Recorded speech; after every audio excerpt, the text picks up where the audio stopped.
The water heater gurgled like a dying animal in the basement of our Victorian money pit. I wiped grease from my hands, listening to my wife Alyssa's laughter drifting down from the kitchen above. At 11:30 on a Tuesday night, that kind of giggling usually meant wine and gossip with her sister. But something felt different tonight. Before we dive deeper into this story, I have one small request. Please subscribe, drop a like, comment, and hit that hype button to boost this channel so more people can discover these incredible Reddit stories. "Don't wait up, Dad," my 17-year-old daughter Jessica called as she breezed through the basement door, her phone glued to her ear. "Mom's with someone who actually makes her feel alive." The wrench slipped from my fingers, clattering against the concrete floor. "What did you say?" But Jess was already gone, her footsteps echoing up the stairs. I stood there in the dim basement light, surrounded by the bones of our crumbling house, exposed pipes, water-stained walls, and the constant reminder of every dollar we didn't have to fix what was broken. My name is David Chen. No, scratch that. David Murphy. 42 years old, owner of Murphy Home Renovations, a business that was slowly drowning in this economy while my real estate agent wife climbed the social ladder one expensive networking event at a time. I climbed the basement stairs, each step creaking under my weight. The kitchen light cast long shadows across our outdated linoleum floor. Alyssa sat at the breakfast bar, her blonde hair perfectly styled despite the late hour, speaking in hushed tones into her phone. I know, she whispered, twirling a strand of hair around her finger like a teenager. "He has no idea. God, you make me feel so young again." My stomach dropped. 20 years of marriage, and I'd never heard her talk about me that way. Hell, I couldn't remember the last time she'd talked to me at all, beyond discussing Jessica's college fund or complaining about the house's endless repairs. She looked up and saw me standing there. Her expression shifted instantly, the dreamy smile vanishing. "I have to go," she said into the phone. "We'll talk tomorrow." "Working late?" I asked, trying to keep my voice casual. "Client emergency." She slipped the phone into her purse with practiced ease. "The Henderson property. You know how demanding wealthy clients can be." I knew the Henderson property had sold 3 weeks ago. I also knew that look in her eyes, the same one she'd had when we first started dating, all flushed and secretive. Except now it wasn't for me. "How's the water heater?" she asked, already moving toward the stairs. "Fixed. For now?" "Good. I'm exhausted. Don't wake me when you come up." She was gone before I could respond, leaving me alone in the kitchen with the lingering scent of her expensive perfume and the growing certainty that my marriage was falling apart. 3 days later, I found the phone. Alyssa had left for her morning jog, and I was replacing a broken outlet in our bedroom when I heard the buzzing. A second phone hidden in her jewelry box behind her grandmother's pearls. The screen showed 3 missed calls from T. "Last night was incredible. Can't wait to feel your hands on me again. The motel room is reserved for Friday. T." My hands shook as I scrolled through the messages. Weeks of them. Months. Photos of Alyssa in lingerie I'd never seen. Selfies taken in a luxury car that definitely wasn't our 10-year-old Honda. Receipts for expensive dinners at restaurants I couldn't afford. And then I saw him. Trent Morrison, owner of Morrison Motors, the biggest car dealership in our small New England town. In the photos, he was everything I wasn't. Polished, wealthy, wearing suits that cost more than I made in a month. His hands were soft, manicured. Mine were permanently stained with grease and calloused from 20 years of manual labor. The bedroom door slammed downstairs. Alyssa was back from her jog. I quickly photographed several messages with my own phone, then placed hers back exactly where I'd found it. My heart hammered as her footsteps approached the stairs. "David, what are you doing up there?" "Fixing the outlet by your dresser," I called back, forcing my voice to sound normal. "Should be done in a few minutes." But I wasn't done. Not even close. That afternoon, I drove to Mickey's boxing gym, a rundown place on the wrong side of town where I'd been working out since high school. Mickey Torino, the 70-year-old owner, took one look at my face and knew something was wrong.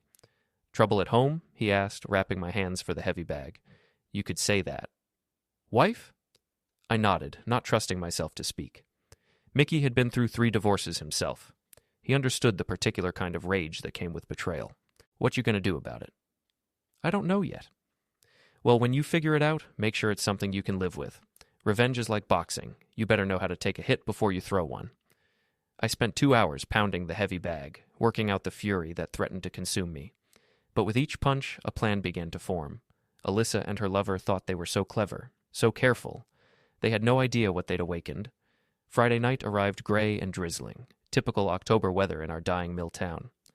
I told Alyssa I was working late on the Patterson kitchen remodel, then positioned myself in the parking lot of the Lakeside Inn with a clear view of room 237. At 7:15, Trent's silver Range Rover pulled into the lot. Even from a distance, I could see his smug smile as he checked his reflection in the rearview mirror. He wore an expensive leather jacket and carried a bottle of champagne. Alyssa arrived 20 minutes later in our Honda, looking nervous and excited. She'd told me she was having dinner with her sister. Instead, she practically ran to Trent's arms in the motel parking lot, kissing him like they were teenagers. I sat in my pickup truck for 3 hours, rain drumming on the roof, watching the light in their window. My phone buzzed with a text from Alyssa. Running late with Sarah, don't wait up. Sarah lived in Boston. I'd checked. At 10:30, I made my move. The parking lot was mostly empty, security cameras pointed away from the guest parking area. I approached Trent's Range Rover with a key in my hand, not my house key, but a spare car key with a sharp edge. I carved "liar" into the driver's side door, deep enough that it would cost him a fortune to fix. Then I took the used condom I'd found in our bedroom trash can that morning, one that definitely hadn't come from me, and left it on his windshield under the wiper blade. Finally, I took photos. Lots of them. The carved door, the condom, the license plate, the motel room window. Evidence for later. Back in my truck, I sent one photo to Alyssa's regular phone from a prepaid cell I'd bought that afternoon. No message, just the image of Trent's defaced car. Her reply came within minutes. "Who is this?" I didn't answer. The next morning, Alyssa was ice cold at breakfast. She moved around the kitchen like a predator, her usual fake cheerfulness replaced by barely contained fury. "Sleep well?" I asked innocently, sipping my coffee. "Fine." She slammed her mug down hard enough to slosh coffee across the counter. "Some psycho vandalized a friend's car last night. Can you believe that?" "Terrible," I agreed. "What kind of person would do such a thing?" Jessica looked up from her phone, sensing the tension. At 17, she had her mother's sharp instincts and her grandmother's mean streak. "What friend?" "No one you know," Alyssa said quickly. "Just someone from work." I went to work that morning feeling lighter than I had in months, but the feeling didn't last long. When I returned home that evening, my truck's windshield was spiderwebbed with cracks, clearly hit by a baseball bat or tire iron. Alyssa was waiting for me in the driveway, arms crossed, wearing a smile that could cut glass. "Looks like you had some trouble," she said sweetly. "Maybe you should take better care of your things." The message was clear. She knew it was me, and she was ready to fight back. "Insurance should cover it," I said calmly, though inside I was calculating the cost of replacement. We couldn't afford it, and she knew it. "Oh, I doubt that. Vandalism can be so expensive to prove." That night, I lay in bed listening to her breathe beside me, planning my next move. She wanted to play games? Fine. But she had no idea who she was dealing with. I'd spent 20 years building things, fixing things, making things work. Now it was time to learn how to tear things down. The annual Jefferson High School fundraiser was held in the gymnasium, decorated with crepe paper streamers and balloons that screamed, "Small town trying too hard." Alyssa had insisted we attend to support Jessica, who was running for student council president. I should have known something was wrong when Alyssa spent 2 hours getting ready, choosing an outfit that was more appropriate for a cocktail party than a high school event. The black dress hugged her curves, and her makeup was flawless. "You look nice," I said, meaning it. She barely glanced at me. "Thanks." We arrived separately. She had errands to run first. I found Jessica at the student council booth, looking uncomfortable in a way that immediately put me on alert. "Where's your mom?" I asked. "She's around." Jess wouldn't meet my eyes. "Dad, maybe you should—" "David Murphy!" I turned to see Trent Morrison approaching with his hand extended, wearing a smile that didn't reach his eyes. He looked even more polished in person, his dark hair styled perfectly. His suit probably worth more than my monthly mortgage payment. "Trent Morrison," he said, gripping my hand firmly. "I've heard so much about you." "Have you?" "Alyssa talks about you all the time. Says you're quite the handyman." There was something in his tone, a subtle condescension that made my jaw clench. Behind him, I saw Alyssa approaching, her face flushed with what I now recognized as the excitement of danger. "Honey," she said, slipping her arm through Trent's with casual intimacy. "I was just showing Trent around. He's thinking of donating to the school's renovation fund." The three of us stood there in an awkward triangle, surrounded by the chatter of families and the smell of cafeteria pizza. Other parents were starting to notice, whispers spreading through the crowd like wildfire. "That's generous," I said to Trent. "What's your interest in our school?" Community investment, he replied smoothly. I believe in supporting local families. The double meaning wasn't lost on me. He was supporting my family, all right. Supporting my wife right out of her clothes. David does all his own renovation work, Alyssa said, her voice dripping with false pride. He's so good with his hands. Trent's smile widened. I'm sure he is. Though sometimes it pays to bring in professionals for the really important jobs. That's when I snapped. You know what, Trent? I said, my voice carrying across the gym. You're absolutely right. Some jobs require a professional touch. Take car maintenance, for example. A professional would never let his Range Rover get keyed in a motel parking lot. The color drained from Trent's face. Alyssa's grip on his arm tightened. I'm sorry, Trent said. Oh, didn't you hear? Someone carved liar into a Range Rover at the Lakeside Inn last Friday. Terrible thing. Though I suppose when you're screwing another man's wife, you should expect some consequences. The conversation around us stopped. Parents turned to stare. Jessica appeared at my elbow, her face pale. Dad, she whispered urgently. But I wasn't done. 20 years of being taken for granted, of being treated like the hired help in my own home, came pouring out. See, Trent, the thing about small towns is that everyone knows everyone's business, and when a married woman starts meeting strange men at motels, well, word gets around. Trent stepped forward, his composure finally cracking. You need to watch your mouth. Or what? You'll key my truck? Oh, wait, someone already did that. Stop it, Alyssa hissed. Both of you. But the damage was done. The entire gymnasium was watching now, phones coming out to record the drama. In a few hours, this would be all over social media. Trent leaned close, his voice low and threatening. This isn't over. No, I agreed. It's just getting started. The fallout from the school fundraiser was swift and brutal. By Monday morning, the story had spread through our small town like a virus. My phone rang constantly, some calls supportive, others judgmental, all of them hungry for more details. Jessica wasn't speaking to me. She'd locked herself in her room Sunday night and hadn't come out except for school. The few times I'd seen her, she'd looked at me like I was a stranger. Alyssa had disappeared entirely. Her car was gone when I woke up Monday, and she didn't return that night, or the next. But I wasn't alone. Ray Castellano, my business partner for the past 5 years, showed up at my house Wednesday evening with a 6-pack of beer and information that changed everything. You stirred up a real hornet's nest, he said, settling into my kitchen chair. But you might want to hear what I found out about your wife's boyfriend. Ray had connections throughout the town, suppliers, contractors, guys who worked on rich people's houses and heard things. What he'd learned about Trent Morrison was fascinating. His dealership's leveraged to the hilt, Ray explained. He's been taking loans against inventory, using the money to fund his lifestyle. Word is, he's about 6 months from bankruptcy. So he's broke? Worse, he's desperate. And desperate men do stupid things. Ray pulled out his phone and showed me photos he'd taken at Morrison Motors. Look at the license plates on his lot. Half these cars are already sold, but he's keeping them on display to make the business look healthier than it is. This was better than I'd hoped. Trent wasn't just a cheater. He was a fraud.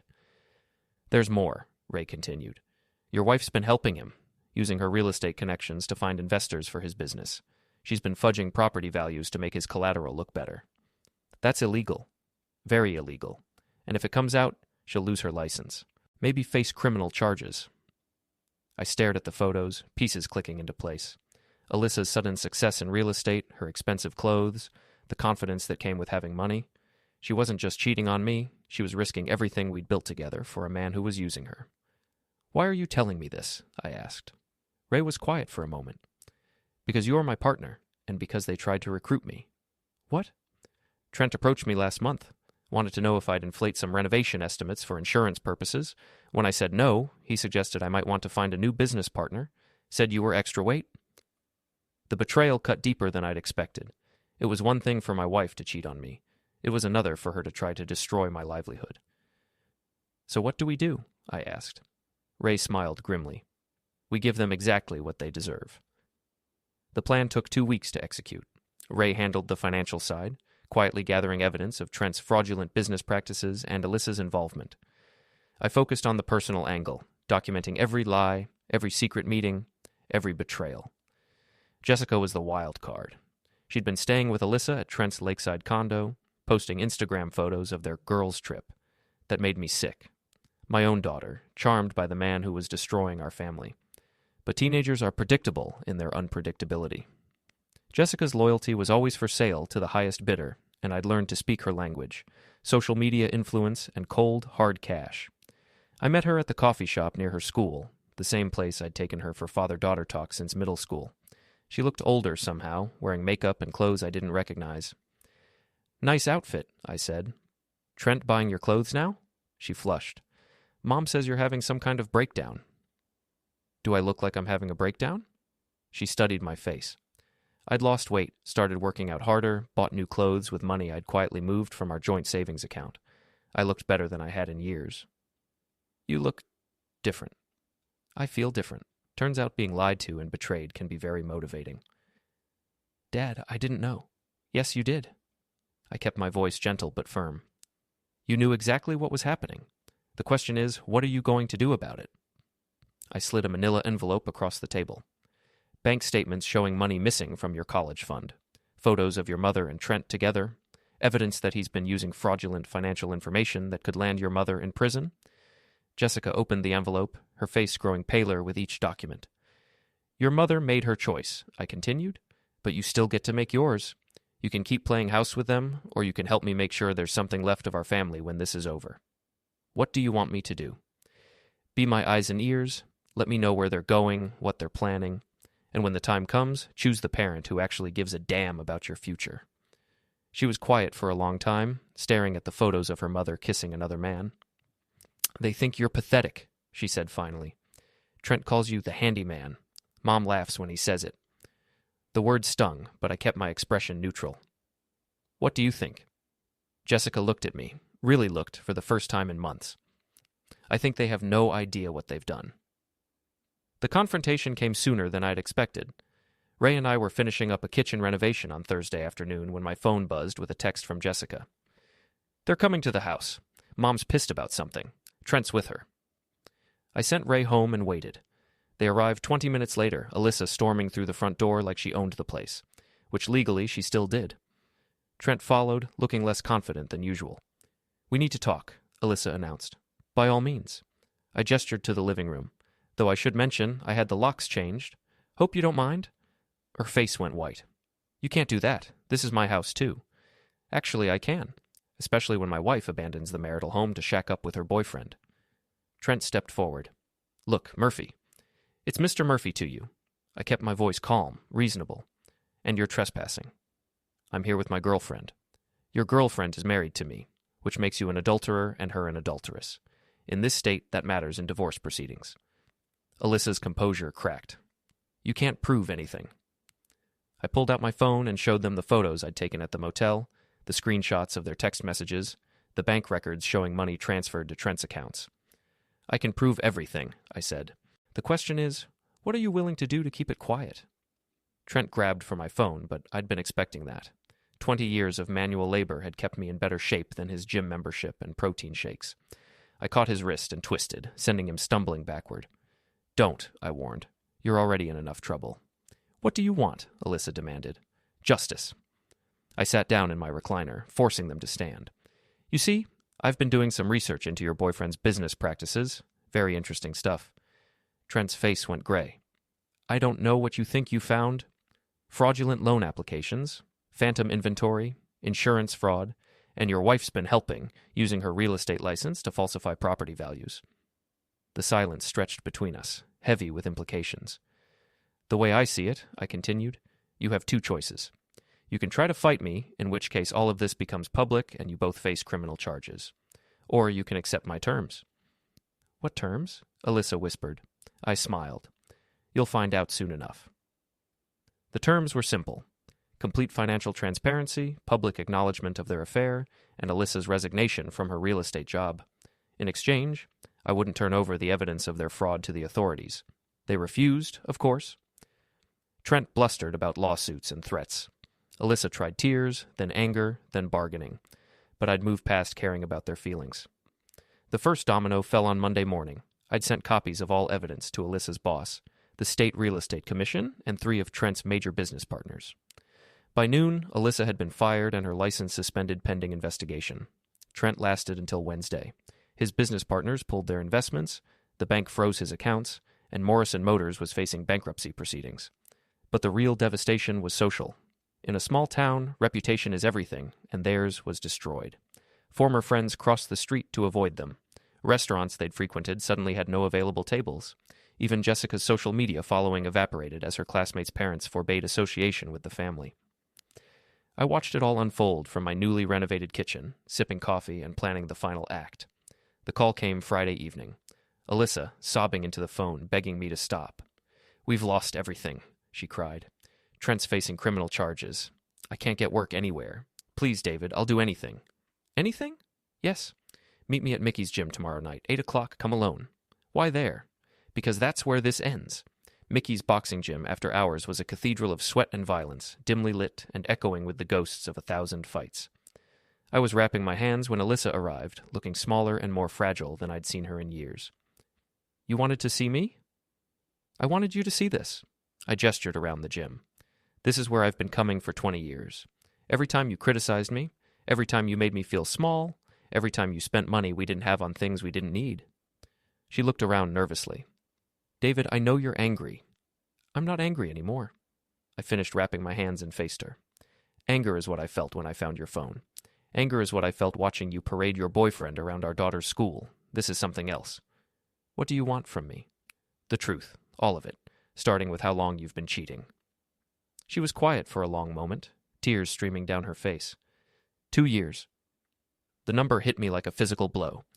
2 years of lies, of fake smiles and manufactured excuses. "Why?" "Because you gave up," she said, her voice barely above a whisper. "On yourself, on us, on everything. You were content to fix other people's houses while ours fell apart. Content to let me handle all the bills while you played with your tools in the basement." "So you found someone who wouldn't give up?" She laughed bitterly. "I found someone who made me feel alive again, who took me to nice restaurants and bought me things and made me remember what it felt like to be wanted. And now? Now I know it was all a lie. Trent never loved me. He was using me to legitimize his fraud. When the investigation started, he threw me under the bus without a second thought." I studied her face, looking for any trace of the woman I'd married 20 years ago. She was still beautiful, but the hardness around her eyes was new, carved by years of disappointment and poor choices. "What happens now?" she asked. "Now you disappear." "What?" I pulled out a manila envelope and handed it to her. "Bus ticket to your sister's house in Boston. $5,000 cash, signed divorce papers that give me full custody of Jessica and ownership of the house." She opened the envelope with shaking hands. "You're buying me off."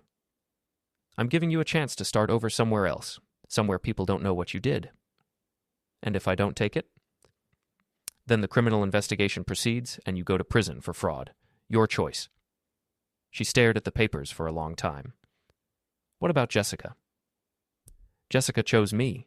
She's been feeding me information for weeks, documenting everything you and Trent did. Turns out she values loyalty more than expensive clothes." The last piece of Alyssa's composure crumbled. She signed the papers with tears dripping onto the pages, her signature shaky but legally binding. "I loved you once," she whispered. "I know. I loved you too." She walked out of the gym without looking back, leaving me alone with the echo of her footsteps and the weight of 20 years of marriage dissolving into nothing. Epilogue. The new beginning. 6 months later, Murphy Home Renovations was thriving. Word had spread about my situation, and somehow surviving my wife's betrayal had made me a folk hero among the divorced and disillusioned. My phone rang constantly with new clients, many of them women who appreciated a man who fought back. Jessica had adjusted better than I'd expected. She'd moved back home, her relationship with her mother severed, but her future secure. The college fund I'd protected was enough to send her anywhere she wanted to go.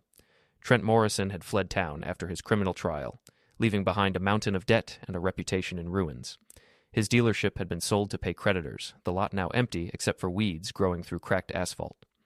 As for Alyssa, I'd heard she was working as a waitress in Boston, living in her sister's spare bedroom and trying to rebuild her life one tip at a time. Part of me felt sorry for her, but only a small part. I was in my workshop on a Saturday morning, building a bookshelf for Jessica's room, when my phone rang. Unknown number. "David Murphy?" "Speaking." "This is Sarah Chen from Channel 8 News. We're doing a story about adultery and financial fraud in small towns. Would you be willing to be interviewed?" I looked around my workshop, my sanctuary, my kingdom. the place where I built things that lasted. "Thanks, but no," I said. "I'm not interested in being famous. I'm interested in moving forward." After I hung up, I went back to work on the bookshelf. Jessica would be home from her part-time job soon, and we were planning to grill burgers and watch a movie. Simple pleasures, but they felt like victories now. Outside, rain began to fall on the roof of our Victorian house. Our house now, legally and completely. It needed work, as always. The gutters would need cleaning, the basement still leaked, and the kitchen could use updating. But it was mine, and I had all the time in the world to fix it.